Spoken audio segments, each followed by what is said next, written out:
Plein d'ado, c'est un rendez-vous détente présenté par Bernard Zanzouri pour rire, réfléchir et grandir tous ensemble.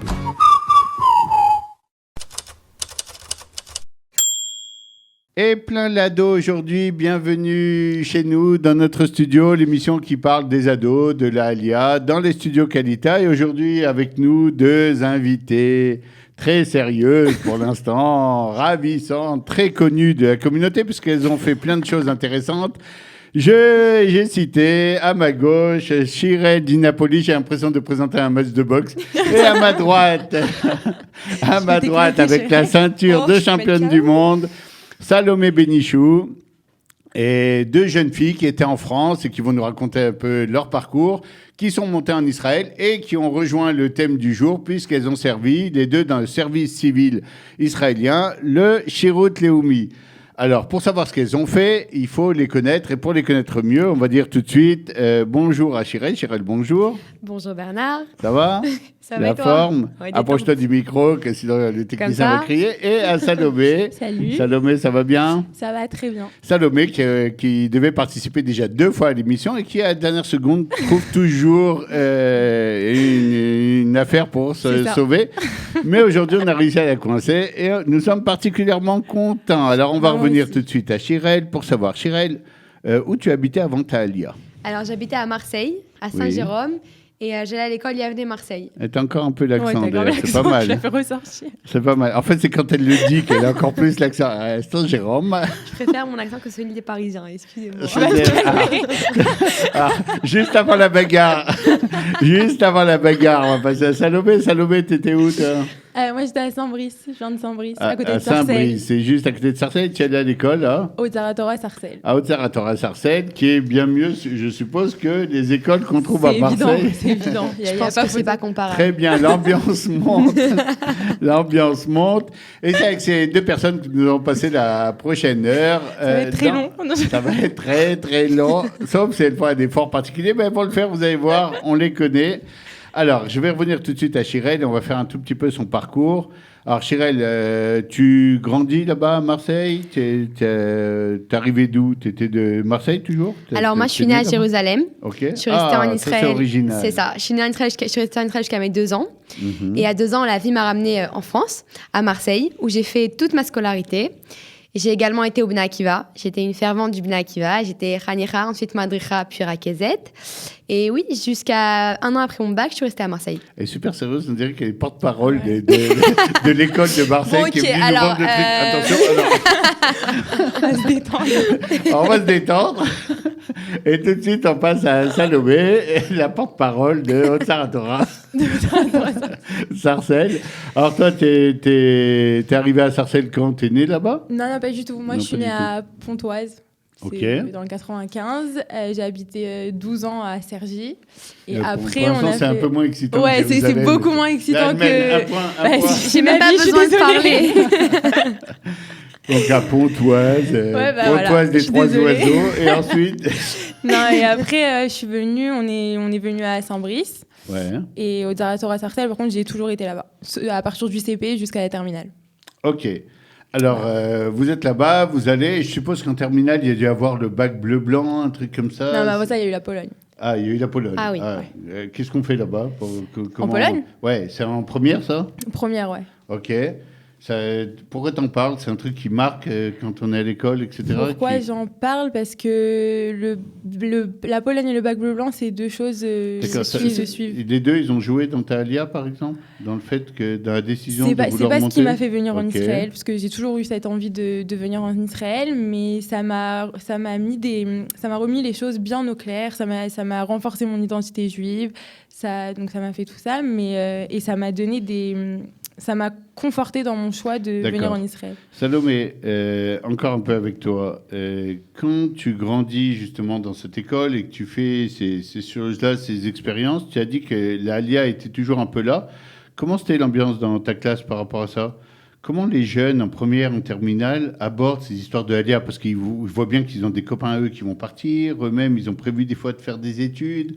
Comment c'est vu? Comment c'est discuté un peu? Ça dépend. T'as plusieurs groupes. T'as ceux que pour eux, c'est évident qu'ils vont partir en Israël, qu'il y ait le bac bleu-blanc ou qu'il n'y ait pas le bac bleu-blanc, qu'il y ait la Pologne ou qu'il n'y ait pas la Pologne. T'as ceux qui sont ah non, moi, ma famille, elle est en France, mes études, je vais faire médecine, je suis partie pour 15 ans d'études, c'est mort, je ne viendrai pas en Israël. En plus, en Israël, il n'y a rien à faire. Voilà, t'as ceux-là. Et t'as ceux qui, le bac bleu blanc ou la Pologne, ça a joué un rôle déterminant dans leur vie, et qui, grâce à ces 2 voyages, ils ont pris la décision de je vais venir en Israël, ou au moins je vais essayer une première année en Israël. Ok, c'est très clair. Shirel, comment ça se passait à Marseille? Alors moi, j'ai fait déjà la marche des dieux en seconde. C'est un voyage qui a changé ma vie, comment je voyais les choses. Moi aussi, j'ai grandi avec le sionisme, mais le voyage en Pologne, j'ai appris sur mon identité de façon extraordinaire. Surtout que nous, après, à Marseille, on a enchaîné en seconde la Pologne suivie d'Israël. C'était vraiment passer de l'ombre à la lumière. Et donc, tout le monde parlait d'Israël seconde, première, mais en terminale, curieusement, ma promo, le ROV, ils sont restés en France. La promo au-dessus de moi et la promo en dessous de moi, quasiment tout le monde est parti, mais la mienne, voilà. Ils avaient plus le problème, pas tant les études, mais plus l'argent. En Israël, il n'y a pas d'argent. En Israël, on ne peut pas réussir sa vie. Et ma famille, ils ne veulent pas, etc. Donc, je suis l'une des seules de ma promo à être partie. Et voilà, tous mes meilleurs amis sont encore là-bas, mais malgré le fait qu'il y avait des Marseille, c'était une école très sioniste. Ok, moi je vais souvent en France aussi pour des raisons professionnelles. Et les jeunes que je rencontre, effectivement, j'ai l'impression que, par exemple, les histoires d'argent, c'est devenu super central. Ouais, je veux faire une école de commerce, ouais, je veux être dans le high-tech, je veux ramasser... C'est un truc que tu as senti, toi aussi, pendant ta scolarité, cette centralité comme ça du matériel un peu? C'est pas tant la centralité du matériel. C'est en France, c'est comme ça que la mentalité française, c'est pas forcément à cause des jeunes. C'est-à-dire, en fait, tu es influencé par ce qui se passe. C'est ça, par l'entourage. Il faut vite faire ses études, vite gagner sa vie. Il faut avoir une bonne situation, sinon on peut pas se marier, on peut pas avoir d'enfants. Enfin, c'est tout un cercle vicieux qu'il n'y a pas forcément en Israël. C'est 2 mentalités totalement opposées. Et c'est ce qui fait qu'il y a beaucoup de Français qui sont restés en France. D'accord. Et donc, pour toi, c'était une évidence que tu allais monter en Israël? Alors moi, depuis que je suis toute petite, c'est vrai que mes parents étaient très sionistes déjà. Ma mère était de la Harshara du Bnei Akiva. Elle a fait ses études ici, etc. Après, elle a dû revenir en France. Mais j'ai grandi avec ça, que la question ne se posait pas, que mon avenir, il était ici, que j'allais construire ma vie ici. Et que je dis pas ça du tout pour faire la propagande, mais c'est vraiment comment je... Tu peux faire la promotion. J'ai pas de gain. Tu peux faire la promotion sans faire la propagande. Ok, alors je fais juste la promotion que voilà, Israël, pour moi, c'était la qualité de vie, le pouvoir être, le côté identitaire, le côté religieux, le côté jeune, le côté qui avance au niveau du travail. C'était évident pour moi que c'était ici. D'accord. Alors, on va reparler dans la seconde partie de l'émission de comment on arrive en Israël, que ça ressemble à nos rêves, etc. Mais on va rester encore un tout petit peu sur ça avec Salomé. Salomé, comment réagissait l'entourage, un peu les copains, la communauté, la famille, au fait que tu avais envie comme ça de partir? C'était clair pour toi et que tu allais prendre ta décision juste après le bac? Ma famille, c'était évident pour eux que j'allais partir. Ils m'ont toujours poussée. C'était même pas une question de façon de rester en France. Les copains, les copines, on était un petit groupe comme ça à vouloir toutes partir, à vouloir faire un séminaire, vouloir partir. Et l'école trouvait ça bien? L'école, elle trouvait ça bien, ça dépendait juste dans quel programme on allait. Ouais. Ah, ok. Ça allait dans un programme religieux, voilà, au Tsaratora était au Tsaratora, cool. ils étaient à fond, ils nous suivaient et tout. Si tu allais dans un programme qui n'était pas trop de leur tendance, alors là, ils étaient un peu moins chauds, ils nous suivaient un peu moins. Alors la question pour toutes les deux, et Shirel va commencer. Quand vous arrivez au bac bleu-blanc, même si on est préparé, on sait ce qu'il va y avoir, on a parlé avec les années d'avant, etc., est-ce que c'est quand même une expérience, c'est un choc, ce qui se passe pendant ces quelques jours ici? Alors, je dirais pas un choc, je dirais que c'est une évolution parce que quand on est petit jusqu'au bac, on connaît Israël, le côté vacances, le côté kiff, bac bleu blanc, on voit vraiment le côté universitaire, le côté opportunité, ce qu'on peut faire ici. Il y a le gala au milieu qui est extraordinaire avec toutes les écoles qu'on ressent, je sais pas, quelque chose de très fort. Et ouais, c'est une évolution, ça veut dire après le bac bleu blanc, on a une autre vue sur Israël, une vue encore plus, avec encore plus d'horizons. Ok, je vous pose la question parce qu'effectivement, il y a des jeunes qui arrivent là, au bac bleu-blanc, bientôt, ça arrive chaque année, etc. Et ça va être intéressant pour nous de voir, à partir de cette expérience, comment effectivement on peut évoluer en Israël, comment on peut rentrer dans le monde du Shirut Leumi, puis des études et tout. Donc on va vous suivre. On va suivre un peu votre parcours. Toi, ça a été à peu près pareil? Est-ce qu'il y a des personnes au bac bleu-blanc que tu as rencontrées qui sont des personnalités que tu as revues après, ou que tu as envie de revoir, qui t'ont marqué? J'ai mon guide Ethan Fison. Okay. Ethan Fison, tu croises dans ta vie, tu l'oublies pas. donc voilà, moi j'ai eu mon guide. Même en Pologne, j'ai... Un petit bonjour à Ethan en passant, oui. Même en Alors, Pologne. qu'est-ce qu'il faisait de spécial? Qu'est-ce qu'il y avait? Il y avait quelque chose de magique quand il parlait, qu'il prenait. Il comme sait ça faire de passer ses l'intérieur. messages. Il est Il sait captivant. parler aux jeunes. Ça veut dire, on dirait qu'il a fait ça toute sa vie. Il est là, il vient, il te balance son speech et il y va. Et nous, on est là, on écoute et il bouge. Donc, il sait faire passer ses messages. Mais ouais, donc ça m'a marqué. Ça m'a marqué. D'accord, ça t'a marqué. Chirel, on est dans les quelques semaines avant la préparation de l'Alia. Tu es montée d'ailleurs en quel mois? En octobre, je suis montée le 11 octobre 2015. D'accord, il y a pas, c'est marrant, moi je suis monté le 10 octobre dans le temps. Et moi, le 26. Il y a des années, mais T'es pas le mois trop d'octobre, mois propice à l'Alia. Il n'y a pas un petit moment juste avant l'Alia où on se dit quand même, je vais lâcher un monde que je connais super bien quand même. Il n'y a pas des petits moments de down comme ça? Mais c'est ça, moi c'était juste la veille. Ah ouais, juste La veille de mon départ, j'avais dans ma chambre toutes mes valises faites. Mes copains et mes copines m'avaient fait une grande fête pour mon C'est départ. la fin d'une époque, quoi. J'étais là, je suis rentrée chez moi, il était peut-être 2h du matin, j'étais là en mode... Ok, donc dans 8 heures, je prends le train pour Paris pour prendre l'avion pour Israël. Je laisse tous mes amis, je laisse ma famille, je laisse mes repères. Ok, est-ce que je fais pas la plus grosse bêtise de ma vie? Bon, c'est normal qu'il y a ce stress, ça veut dire on change de C'est vie. intéressant quand même de voir comment, quand il arrive. Ça, c'est la veille, vraiment. La veille. J'ai ressenti aucun doute jusqu'à la veille. C'était pas vraiment un doute, c'était l'angoisse. Ça veut dire quand le lendemain, tu vois ta mère qui est là. On va lâcher tous les repères. On aura de nouveaux repères, mais en attendant, il n'y a plus rien. Quoi. C'est ça, tous les repères, toutes les activités. Il n'y a pas le coup de téléphone fatal du copain, de la copine. Allez, t'es sûr? Si, il y a eu bien sûr la veille, quand t'as tes meilleures copines qui te disent mais Chirel, vraiment, tu vas nous laisser. Et t'es là en mode bon, ouais, genre. Non, salut. C'est pas évident, vraiment, c'est pas évident. Ok, ça t'est arrivé, toi? Il y a eu un petit moment Ouais, comme moi aussi, ça c'était la veille. Moi, je suis partie un samedi dans la nuit. Donc après Shabbat, comme ça. Donc, tu sais, t'as le moment de la Havdalah, comme ça, où toute la famille, c'était un gros Shabbat. Tout le monde était venu pour me dire au revoir. Donc déjà, le Shabbat, hyper angoissant, mais t'essayes de rien montrer. Et ouais, donc tu fais la Havdalah. Et là, je me dis, bon, donc là, il faut vraiment que, genre, ça y est, il faut y aller. Salomé, t'étais à quelle place dans la famille? Je suis l'aînée. T'es l'aîné en plus. Je suis la première qui est partie. C'est dur, ça, l'aîné qui part. Ouais. Pour une famille, c'est le repère. Je suis l'aînée.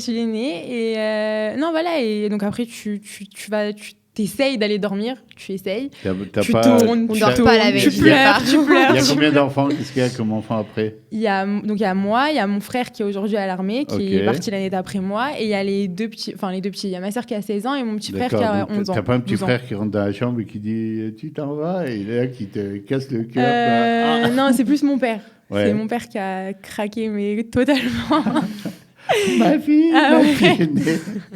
Donc voilà, et donc après tu te retrouves, heureusement on avait pris un billet groupé avec deux copines, on allait au même endroit à Khemdat, à Darom, à Netivot, et donc on avait pris le billet et tout, et on a dit bon ça va nous aider. Et en fait pas du tout, chacun était avec sa famille, tout le monde pleurait, on dirait qu'on allait direct à la pendaison. C'était un bon calcul. Ouais. Alors, à Khemdat Adarom, avant, donc le Rav Kling avait dû venir chez vous, il était venu voir un peu la famille. Je l'avais vu la première fois au Bac Bleu Blanc, au salon du Bac Bleu Blanc. Après, il était venu en France à Orientation, et c'est là où j'avais finalisé mon inscription et où j'avais dit c'est bon. Bon, tu savais donc à peu près où tu atterrissais? Ah, je savais très bien où j'atterrissais. Tranquille, et toi? Ouais. Moi, je savais où j'atterrissais. Mais sans vraiment savoir, ça veut dire, moi, j'ai beaucoup hésité dans mon programme Massa. J'hésitais entre Khemdat, Midrashet Bat Sion et Tikva. Finalement, mon cœur m'a porté vers Midrashet Bat Sion. Je suis restée pendant 2 mois. Et quand je suis arrivée, en fait, je savais c'était quoi mon programme, mais je connaissais pas le lieu. C'était à Neve Yerushalayim. J'arrive, j'étais toute seule. En plus, moi, j'ai pris mon billet toute seule. Donc, je suis partie à l'aveuglette. Et je rentre dans un campus où je vois des filles avec des jupes noires, des chemises bleues montées jusqu'ici. Et moi, je pensais avec ma robe rouge et mes petites valises comme ça qui rentrent. J'étais là, je dis, voilà, j'ai dû me tromper, c'est pas possible. Et au final, le concept génial de la Midrasha Bat Sion, c'est qu'on est au sein de ce Neve-là, qui est un très beau campus. Et on est notre programme avec un autre niveau de religion, mais qui est rassurant. D'un coup, tu vois des Français, tu dis, ah bon, ça va, genre, j'ai pas l'extraterrestre. C'est bon, je me sens un petit peu mieux, ça va. Donc, non, c'était un peu chaud au début, mais au final, on s'y retrouve. Et donc, finalement, tu as fait l'année là-bas ou tu as fait 2 mois, tu as dit Alors, je suis restée 2 mois. Ça n'a rien à voir avec le programme parce que c'était des gens extraordinaires, des profs extraordinaires. Même mes copines, c'est encore mes copines aujourd'hui. C'est juste que moi, j'ai eu une agacha de m'être mise la barre trop haut. Donc, je suis partie à Tikva, qui était aussi un programme religieux, mais mais pas un séminaire. Donc, je suis partie chez le Rav Mamou et j'ai fini l'année. Très bien, on va parler de tout ça, on va débarquer avec vous en Israël dans la seconde partie de Plein d'ados. Merci.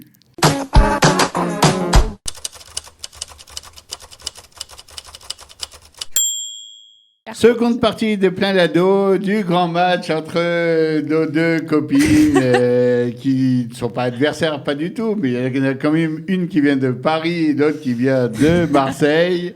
Et même si c'est pas un match de foot, même si c'est pas un match de foot, on connaît quand même les petites pressions qu'il y a entre les deux villes.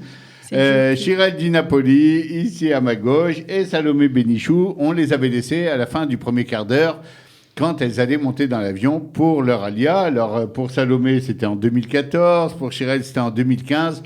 Mais le grand moment, elles ont pleuré la veille, il y a eu la pression un peu de la famille le jour même, etc. Et en larmes, elles montent dans l'avion. Et Salomé, c'est pour aller rejoindre en 2014, on va commencer par elle, parce que chronologiquement, c'est plus tôt, le Rav Kling et le programme de Chemdat Adarom. Alors, comment ça se passe quand on arrive là-bas ? Alors, on avait déjà été voir les lieux. Donc, je savais vraiment, j'allais pas... Donc, il n'y avait pas de choc. Non, il n'y avait pas juste tout ça. Je savais très bien où j'allais. Le Rav Kling, je savais très bien que ça allait bien se passer. Ouais, qui sortait quand même, des bonnes blagues et tout. Ouais, c'est un de mes concurrents sur la toile. Oui, donc, elle est très dangereuse, oui. Mais quand même, genre, quand tu arrives avec tes valises, tes vraies valises de toute ton armoire de France... Parce qu'il y a des fausses valises aussi. Surtout que parce que quoi, parce que quoi beaucoup, magnifique coup j'ai pas entendu, mais je vais te la remettre. Quand tu arrives avec tes vraies valises, et Shirel a dit, et parce qu'il y a des fausses valises, c'est connu. Je l'ai glissé en mode... hyper nul. Donc, c'est hyper nul. Là, elle est très bonne, moi, je trouve. Voilà. Je vais, t'inquiète. Donc, tu arrives avec tes vraies valises et tu les poses. Tu vérifies que ça soit les vraies en les ouvrant, et donc là, tu te dis, qu'est-ce que je fous là ? Et donc, tu te dis, surtout que c'est Netivot, c'est pas Jérusalem, c'est pas Tel Aviv, c'est Netivot. Donc, tu arrives au milieu du désert. Au loin, tu vois Gaza. C'est ça, c'est vraiment ça.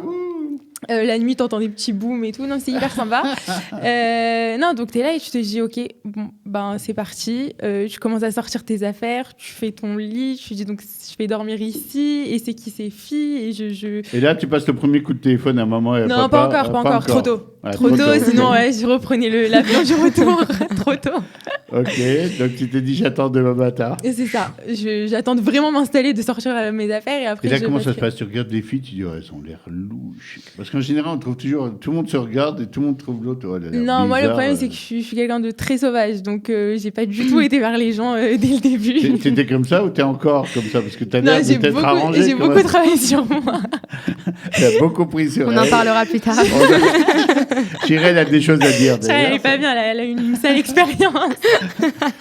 Donc tu étais sauvage et le premier jour il y a une pauvre fille qui savait pas et qui s'approche et dit bonjour, tu t'appelles comment ? Lâche-moi, dégage. Heureusement, j'étais venue avec 2 copines, donc pour l'instant, d'ailleurs, une des 2 qui se retrouve pas dans notre chambre et on la retrouve en dehors du binyan ou en dehors du binyan sur l'entrée comme ça, on la voit en pleurant, elle dit mais qu'est-ce que tu fais ? Je peux rentrer. Je dis bon viens avec nous dans la chambre, donc voilà. Et bon, et avec le temps, tu fais connaissance, et tu te dis bon allez maintenant je suis là, faut y aller. Au bout de quelques jours, t'as l'impression que le lieu commence à t'appartenir. Non, c'est même pas quelques jours, c'est que vraiment tout de suite t'arrives à Chemdat. Tout de suite, tu arrives dans ces appartements et tout de suite, tu te dis c'est bon, c'est la maison. Genre, même 3 ans après, quand j'y retourne, je me dis on a la maison ici, on est bien. On est bien. Super. Shirel, toi, donc tu étais arrivé, premier choc au début, tu avais vu des filles en noir avec les jupes strictes, etc. Tu as dit au secours, qu'est-ce que je vais faire là ? Puis tu avais vu les francophones qui étaient arrivés elles aussi, et déjà plus détentes. Et ensuite, qu'est-ce qui s'est passé ? Alors moi aussi, j'étais arrivée avec une copine. Ouais. Donc j'étais un peu rassurée et contrairement à Salomé, moi j'étais pas trop en mode j'essayais de pas penser au fait que j'étais dans une nouvelle maison, qu'il n'y avait pas mes parents, j'essayais de relativiser au maximum. Donc je suis rentrée, première chose, j'ai mis toutes mes photos, il y avait le mur, c'était plein de photos de toute ma vie à Marseille. J'ai essayé de découvrir un peu la chambre, de directement me l'approprier. J'ai été directement parler un petit peu vers les filles. Bon, c'est pas évident parce qu'on vient tous de milieux différents, on vient pas des mêmes villes, on n'a pas les mêmes éducations. Et au final, non, franchement, moi j'ai un bon souvenir de mon départ. J'ai vraiment un bon souvenir, ça veut dire... Il y a Salomé qui te fait des grimaces. Mais moi aussi j'ai eu un bon souvenir. Mais j'ai rien dit. Attends, elle m'a rendu que j'allais me... Non, mais... on attend un peu. peu pour le J'avais moins pugilat. la rastra. Vous notez qu'on vous a mis à 2 mètres l'une de l'autre J'ai un stylo, pour je pas que ça le prends. tourne. Non, j'avais un peu moins la rastra que Salom, quoi, parce qu'il y avait des filles qui vraiment pareil, c'était en pleurs. D'ailleurs, il y en a une le premier jour, je connais même pas son prénom. Je l'ai vue 3 secondes et demie, elle a fait ses valises, elle est repartie. Vraiment, ce n'est pas une blague. Donc voilà, il y a des filles qui vraiment, c'est pas évident. Genre, se dire qu'on change de vie, on change d'environnement, de tout, c'est vraiment chaud. Donc moi, ma réalisation, comme Salomé elle parle au début, ça c'est arrivé genre 3-4 jours après, j'étais là dans mon lit en mode... j'ai commencé à pleurer, je savais pas pourquoi, j'ai dit ah ouais quand même, genre c'est pas évident. Ramenez-moi. Voilà, s'il vous plaît. Alors, à Khemdat, je suppose qu'il se passe plein de trucs. Il y a des cours, il y a des tioulim. On vous voit toujours sur des photos en train de rigoler. On kiffe. Du sud au nord et du nord de l'est à l'ouest. Il y a eu des moments, une petite histoire, des anecdotes, des trucs avec les madrichot, l'encadrement, dont tu te souviens particulièrement. Un truc, si tu devais dire Khemdat, c'est ça. De quoi tu te souviendrais le plus? Ouh là là, Khemdat, c'est ça. Non, Khemdat, c'est en tout. J'ai pas un. Alors vas-y, j'ai des petites c'est quoi le tout? anecdotes. Ça donne quoi comme impression quand tu passes à travers Khemdat? Quand tu... T'as l'impression d'avoir grandi, t'as l'impression d'avoir élargi ton regard un peu sur le pays, Alors, sur, déjà, sur Khemdat, le peuple juif. Déjà, Khemdat, ça te donne une ouverture d'esprit qu'on trouve pas partout. Ça, déjà, rien qu'au niveau des cours de Torah, on étudie de tous les milieux. Les profs qui viennent nous enseigner, c'est des profs qui viennent de tous les milieux aussi. Contrairement à ce qu'on pourrait penser, c'est pas que d'Atilomi. Il y a un rave, c'est un rave de Chassidut, il y a un rave, c'est un rave Haredi. Ça veut dire il y a vraiment de tout. Ça te fait découvrir le pays comme jamais tu l'as découvert. Et même, c'est une ambiance. Et surtout, c'est le rafting. Ah, vas-y, on peut faire 2 minutes. Je fais la pub pour Khemdat. Je vais recevoir quelque chose après, c'est pas possible. non, mais Khemdat, c'est Non, mais c'est important. programme. C'est important quand on vit une expérience importante, même de vouloir que d'autres personnes Ça la veut vivent. dire que je pense que si aujourd'hui j'avais pas fait Khemdat, j'en serais pas là aujourd'hui dans mon avancée en Israël. J'aurais pas fait, je pense pratiquement sûr que j'aurais pas fait 2 ans de Shirut Leumi. Je pense que j'aurais pas eu cette vision de voir les choses. J'aurais pas eu cet amour que j'ai pour Israël. Parce que même si je l'avais avant, alors Khemdat, ça te développe tout ça. Ça te pose des bases solides, que ce soit au niveau de la religion ou au niveau de Eretz Israël et de l'amour que tu as pour Eretz Israël, que je pense que moi, j'aurais pas trouvé dans un autre programme. Bon, moi, tu m'as convaincu. Allez, J'espère venez, que t'as convaincu les autres. Marzor 24 l'année prochaine. Chirel, toi, donc, parallèlement, qu'est-ce qui se passe dans ta alia? Alors dans ma alia, moi, que ce soit autant à Amir Shel Batsion qu'à Tikva, j'ai rencontré des personnes incroyables. On est extrêmement bien encadrés, autant à Midreshet avec Madame Sylvia Marwani et Jonathan Kalfa, qui sont vraiment là pour tout, qui aussi, comme Alain Salomé, sont très ouverts. J'ai pas eu la chance de rester plus longtemps, je suis restée que 2 mois, mais ça m'a déjà beaucoup appris. Et à Tikva, pareil, le Ramamou, il est très ouvert, il accepte tout le monde, il nous apprend beaucoup. Et comme Salomé, elle dit, ça veut dire cette année-là de programme Massa, selon moi, elle est indispensable pour tout jeune qui monte en Israël, parce qu'elle transforme autant dans la mentalité que dans la vision des choses, que comment on voit Israël, comment on voit notre avenir. Il y a tout qui change, tout qui évolue. On prend beaucoup de maturité, on rencontre des personnes incroyables, on fait des choses qu'on fera jamais une autre fois dans notre vie. Grâce à Tikva, j'ai pu faire Magen David Adom pendant 2 mois, j'ai pu faire les tioulim dans tout Israël. Le monde entier. Alors, on va avancer. Le monde entier. On avance effectivement dans votre année de Massa. Et durant cette année, il y a des gens qui viennent vous voir, vous rencontrez des gens, ou même des jeunes filles qui sont montées depuis 2-3 ans des fois, et qui commencent à vous parler de ce qu'on peut faire quand on est une jeune fille après cette année de Massa. Et en l'occurrence, en général, 2 options. Soit tu vas faire l'armée comme une jeune fille, soit tu vas faire Shirut Leumi, le service civil. Qui vient vous voir? Quels sont un peu les gens que vous rentrez par rapport à ces 2 sujets? C'est les rakézotes, c'est les... Alors, pour ceux qui ne comprennent pas, etc. C'est les personnes qui encadrent le Shirut Leumi, qui sont là du début à la fin, c'est-à-dire du premier entretien jusqu'à la fin que tu sois libéré du Shirut Leumi. D'accord. À aucun moment, tu t'es dit, peut-être je fais de l'armée? Ah, si, bien sûr. Ah, Moi, je suis arrivée en Israël. J'ai dit, quel rapport? Je vais faire un Shirut Leumi, même pas en rêve. Moi, j'irai à l'armée. Alors, pour ceux qui ne connaissent pas trop, Shirut Leumi, le service civil, tu peux faire ça dans des associations, tu peux faire ça dans des hôpitaux, tu peux t'occuper d'enfants handicapés. Il y a énormément de choses où on peut se retrouver. Et la deuxième option, c'est de rentrer à l'armée et là, de prendre une fonction, effectivement, qui peut être un peu n'importe quoi. Il y a énormément d'options aussi pour les filles. Et donc, toi, tu hésites jusqu'à quand?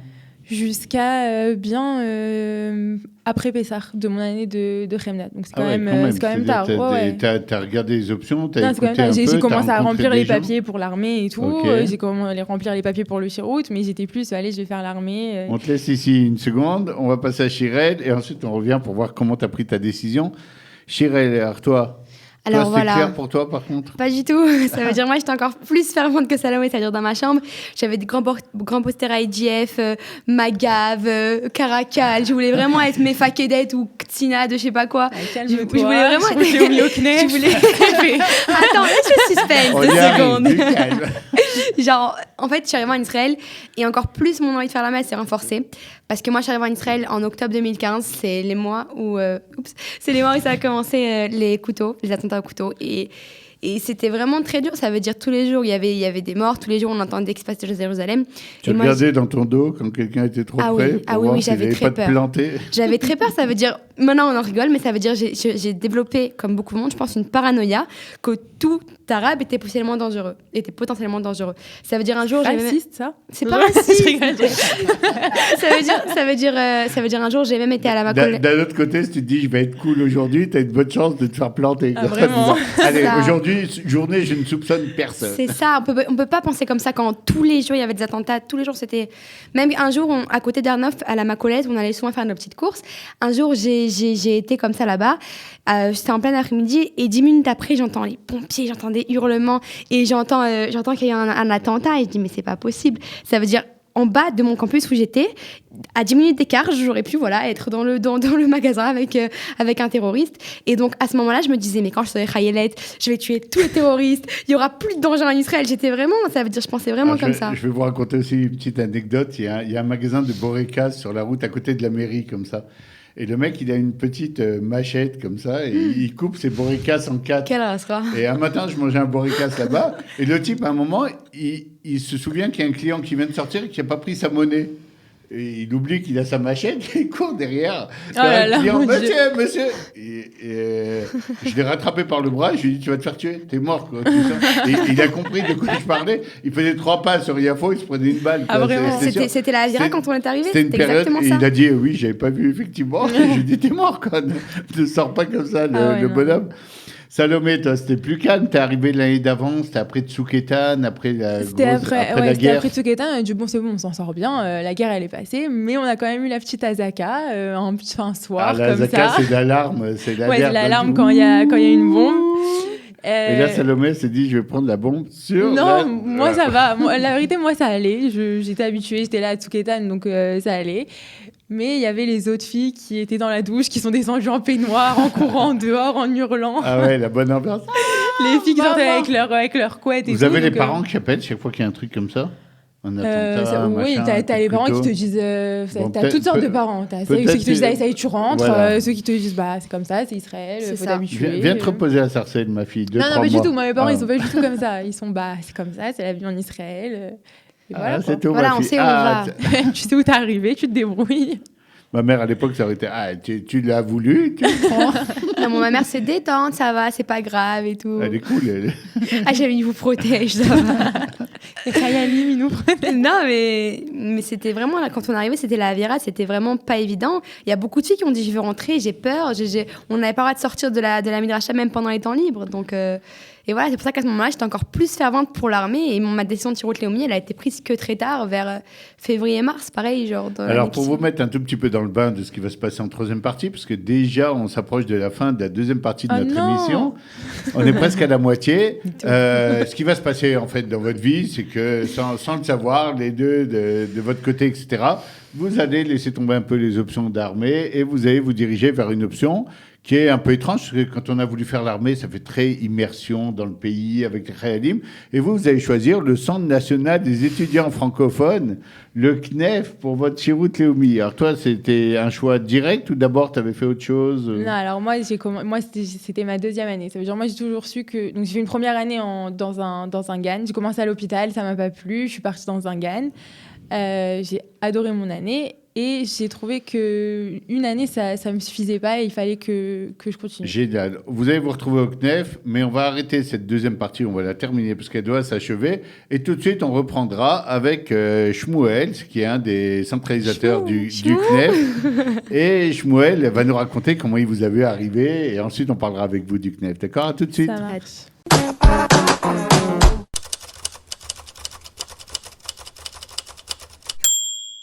Plein l'ado, troisième partie avec nous, Shmuel Bobert du CNEF. Shmuel, salut.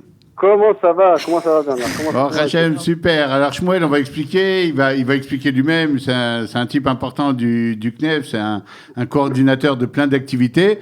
Et il voit arriver un beau matin nos deux jeunes, Salomé et Chirel, qui arrivent et qui vont être les deux perles du CNEF. Les deux. Qu'il est J'ai une gentil. petite larme à l'œil, là.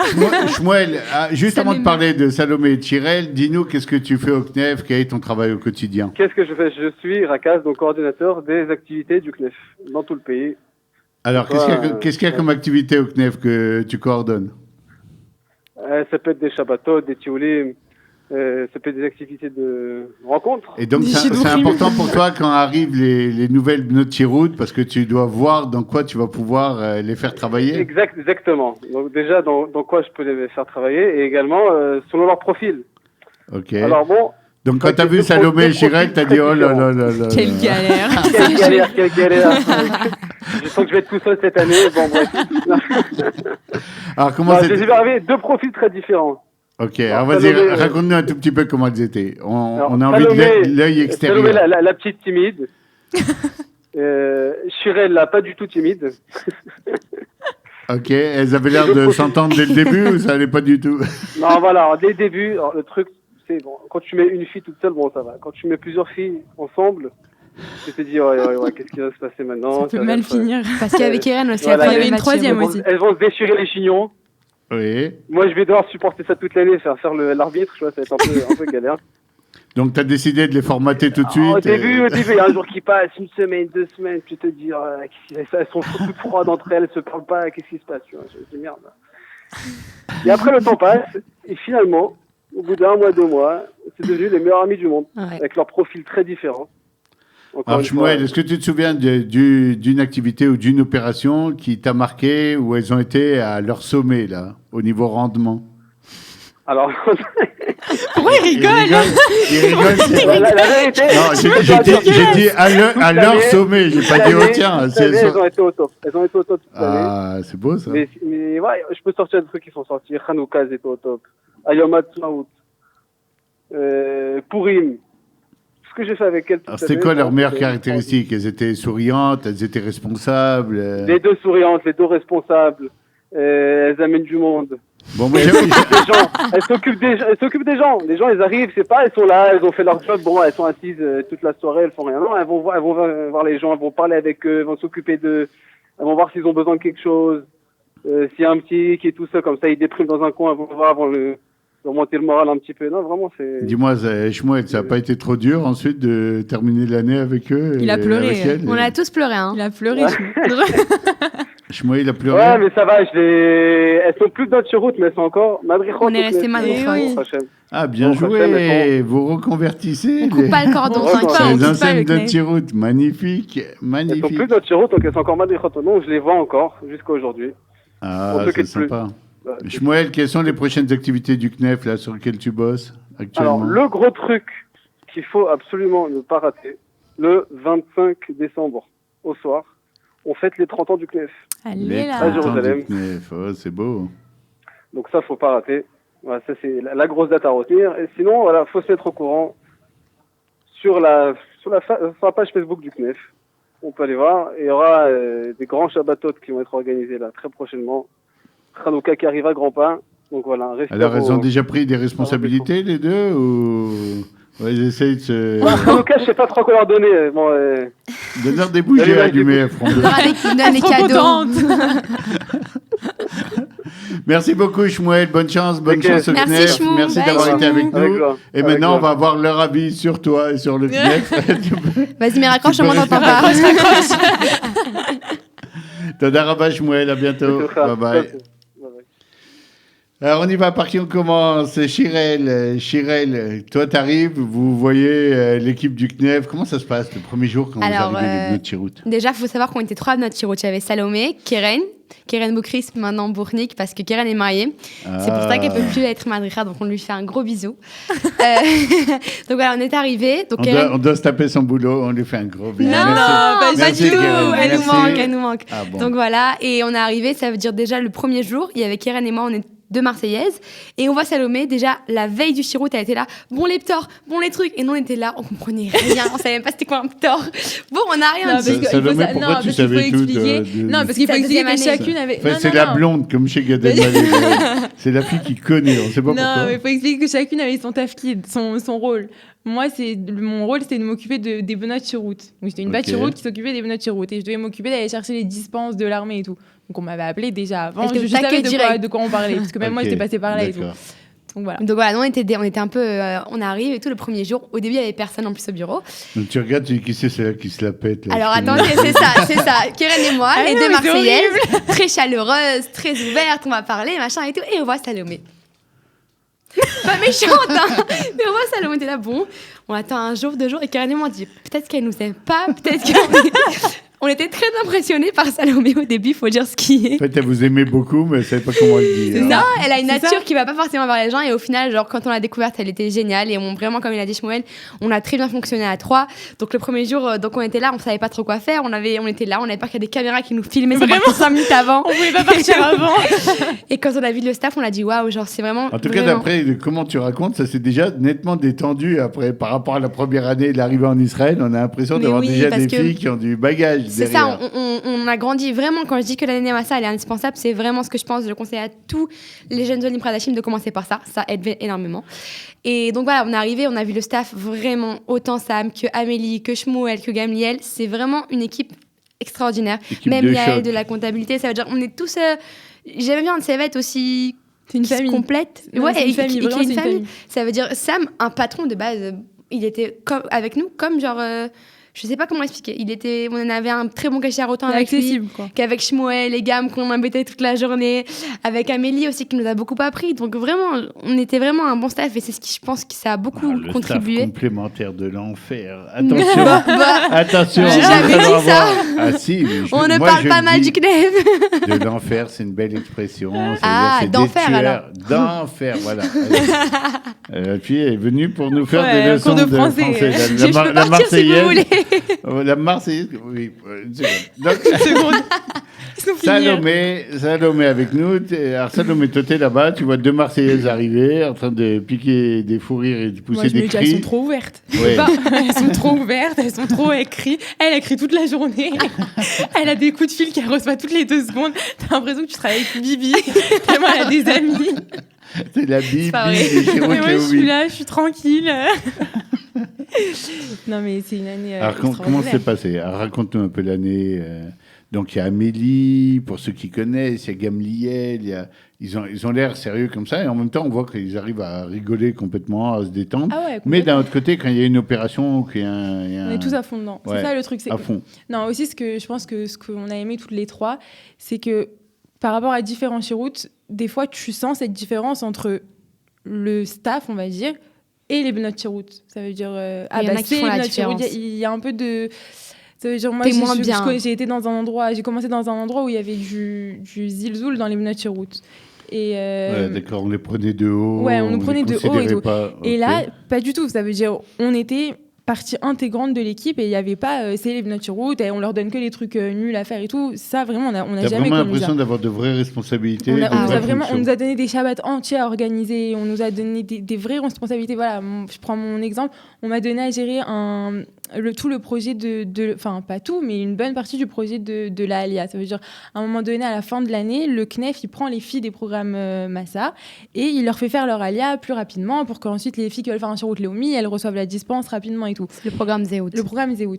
Et c'est quelque chose que, vraiment, c'est quelque chose où tu as des responsabilités où il faut que tu sois vive, que tu ailles à droite, à gauche. En plus, c'est l'adresse, quoi. S'il y a quelqu'un qui a un truc, on l'adresse à toi. C'est toi qui dois, quelque part, gérer l'affaire.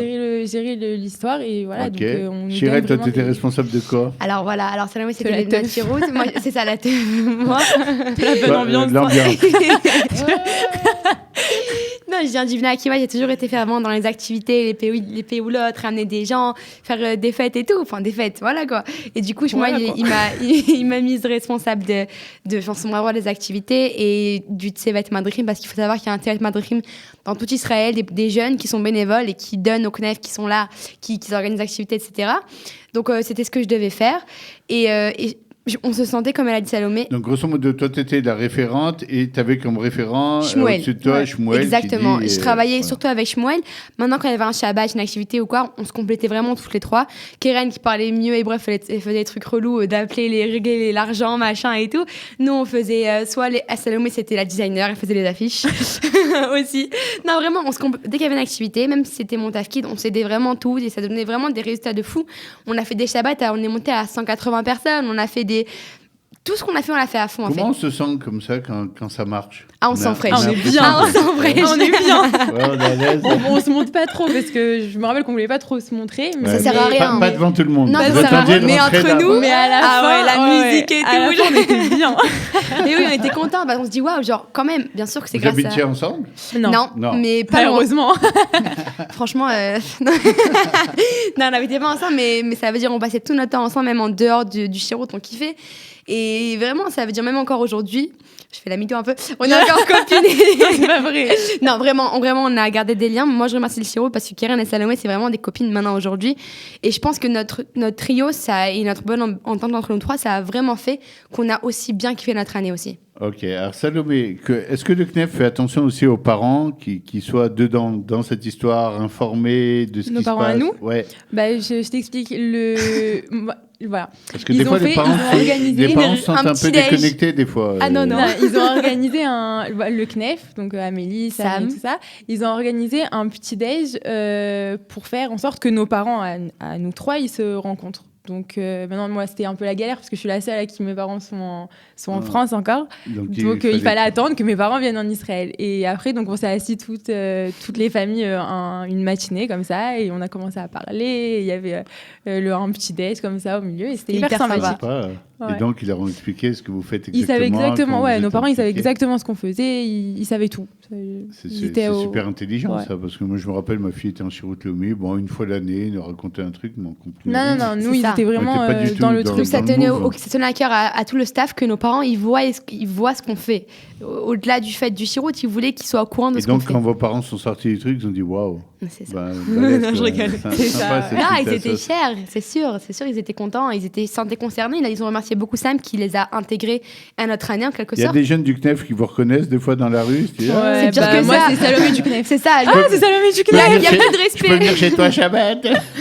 Non, c'est Chirel qui sur les comptes, il y a écrit Chirel CNEF. Il n'y a plus de respect. Dans la rue, c'est Salomé du CNEF. Ah, t'es du CNEF. Okay. Et les mecs ont gardé les téléphones, ils vous appellent. Alors, j'ai une petite question. Non, il y en a une là, il n'y a pas longtemps. Elle m'appelle, elle me fait oui, bonjour, je suis bien au CNEF. Ah non, c'est mon numéro perso. Viens, je te donne le numéro. Non, mais quand même, dis-moi. Je te jure, c'est ça. Je voulais trop savoir ce qu'elle voulait.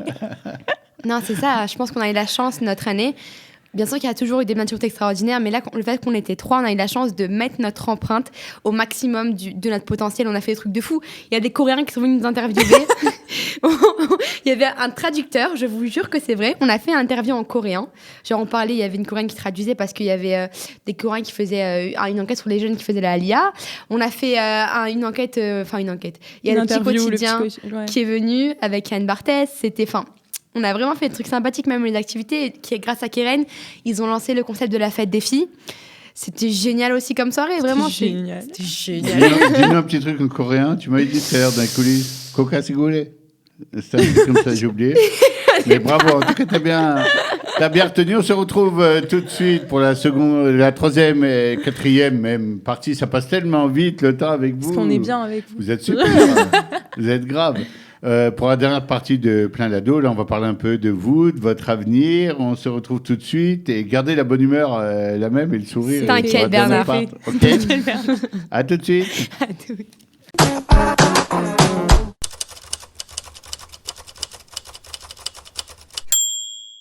Plein l'ado, 4e partie, toujours avec nous, Salomé Benichou et Shirel Di Napoli. Ouais. Et qui sont venus en Israël, qui ont fait plein de choses et qui ont fait leur service civil au CNEF et qui étaient en train de nous raconter effectivement cette année très importante qu'elles ont passée au CNEF. Alors, si l'année de Massa vous avez permis de comprendre mieux le pays, de commencer à vous installer, après l'année au CNEF, vous vous sentiez comment ? Shirel. Ok. Alors, Vous voulez me refiler la question galère là? Non, mais t'inquiète pas, elle va revenir vers toi J'ai le temps de aussi. réfléchir. Alors, déjà, un truc que j'ai ressenti en particulier, c'est le fait que non seulement je pouvais ressentir Israël, mais je pouvais laisser mon empreinte. Ça veut dire à une petite échelle. J'ai pu aider les autres, donner aux autres. C'était très important pour moi de rendre un peu à... Vous notez la modestie, tous, amis auditeurs. Non, À une toute petite échelle, j'ai pu donner C'est un une peu mytho, de... c'est une mytho. Mais Elle c'est devait vrai. danser devant le miroir le soir. J'ai cartonné de folie. Ok, Je les ai tous j'avoue. mis dans la poche. Bon, c'est vrai. Non, c'est arrivé une fois, Alors, c'était le quand jour où on a fait Charity. C'est sûr Ah que ouais. vous avez dû en entendre parler. Alors, c'est quoi Alors, Charity, c'est une opération qu'on a effectuée cette année. Avec énormément d'aide et des donateurs, on a réussi à faire... comment expliquer? Vas-y, Salomé, explique c'est On quoi a- Charity. Ok, Charity, c'était une opération pour récolter de récolte de fonds. Et c'était sur 24 heures, et 24 heures seulement. C'était soit tout, soit toute rien. la somme, soit rien.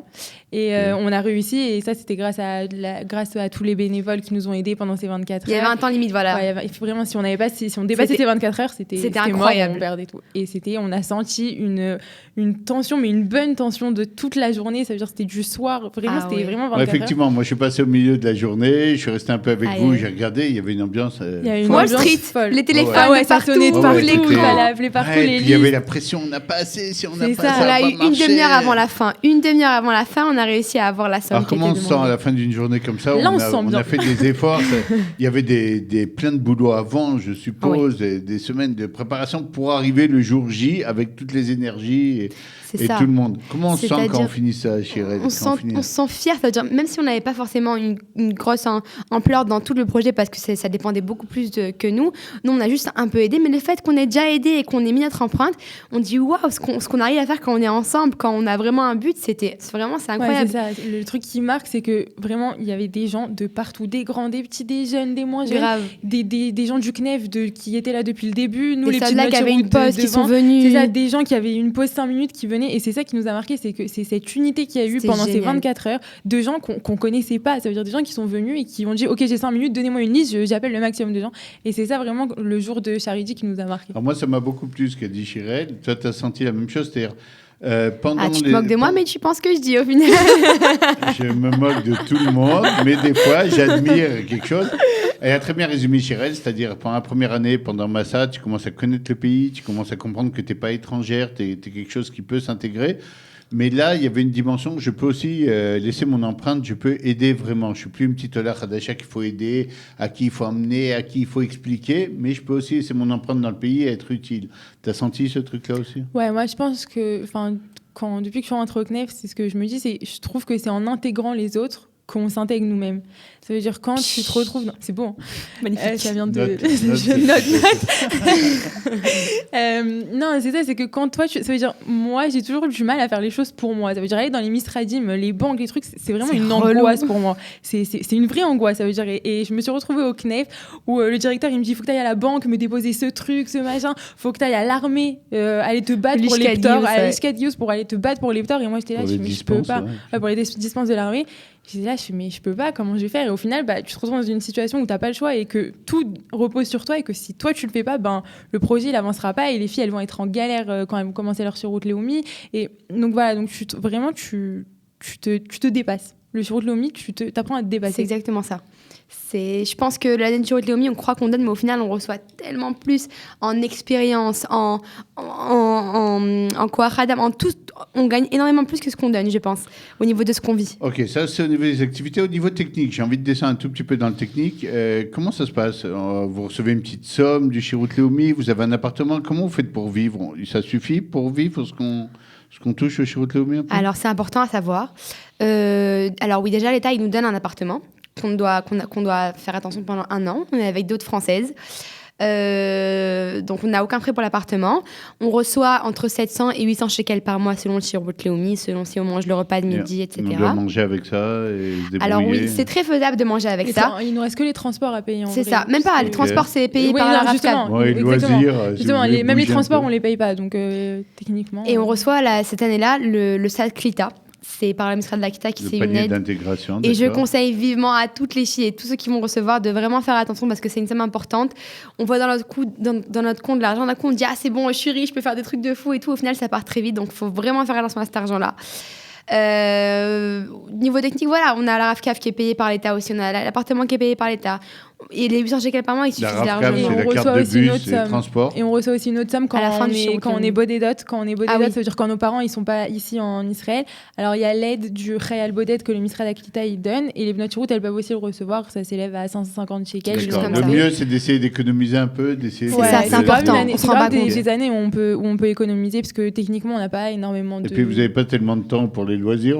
Si, c'est pas vrai. L'année du Shirut, contrairement à l'armée. On a l'impression que les filles du Shirut sont débordées. C'est vrai. On est débordées, mais contrairement à l'armée, le soir, nous, on est dehors. Ben Yehuda, on se balade. Tu peux arrêter de nous rendre qu'on fait rien de nos vies. Viens, mens pas. Genre, non, on travaille. J'ai essayé à mi-auditeur de raconter qu'elles étaient débordées, les filles pas du bord. Mais ils ont suivi ce qu'on avait fait à Montcnef. Mais le Knef, c'est des charlots, on a 2 heures. Pas du tout. On a plus de temps libre que les Khayalim. On va dire ça avec diplomatie. Oui, c'est pas difficile. C'est vrai. Effectivement. Plus que les mecs reçoivent. Effectivement. Donc après, on sort de cette année-là, on a plein de confiance en soi. On dit, je suis capable de laisser mon empreinte et tout. Maintenant, il faut que je commence à étudier quelque chose d'important. Et t'arrives à la fac. Et là, tu te dis, mais qu'est-ce que j'ai voulu faire? Je suis un guignol. Vraiment. Bon, qu'est-ce qui se passe? Attends. Venez, on met de l'ordre. Salomé, qu'est-ce que tu as choisi, toi, d'étudier? Moi, j'ai choisi d'étudier DRH, donc ressources humaines. DRH directement, la fille. Parce que ça s'appelle comme ça. Directeur des ressources humaines. Ça s'appelle Nioul m'a chapé une devenir la directrice des ressources humaines. Ça lui va bien. D'ailleurs, si quelqu'un a une place. Dans la Klita, s'il vous plaît. Tu t'aperçois qu'avec tout ce que tu avais appris en hébreu et tout, tu ne comprends rien. Mais rien. Oh là là. Mais rien. Enfin, non, c'est pas vrai. Tu comprends. Faites votre alia.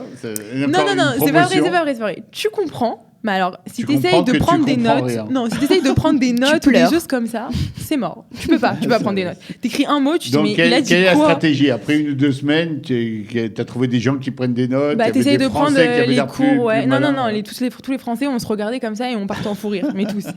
Et t'essayes de choper des résumés à droite, à gauche. Et là, maintenant, après 1 mois de cours, je commence seulement à réussir à prendre des notes. Okay. Voilà. Donc doucement, mais c'est énorme. On se rend pas compte, c'est déjà énorme. C'est énorme, vraiment. Alors, quelles sont les matières dans DRH? Qu'est-ce que vous apprenez vraiment? C'est un peu comme en France, toutes les techniques des ressources humaines, comment faire des interviews, comment profiler. Pour l'instant, non, parce que c'est le premier semestre, donc c'est plus des introductions machin. Mais on a de la psychologie, beaucoup de théorie. On a du droit, on va avoir.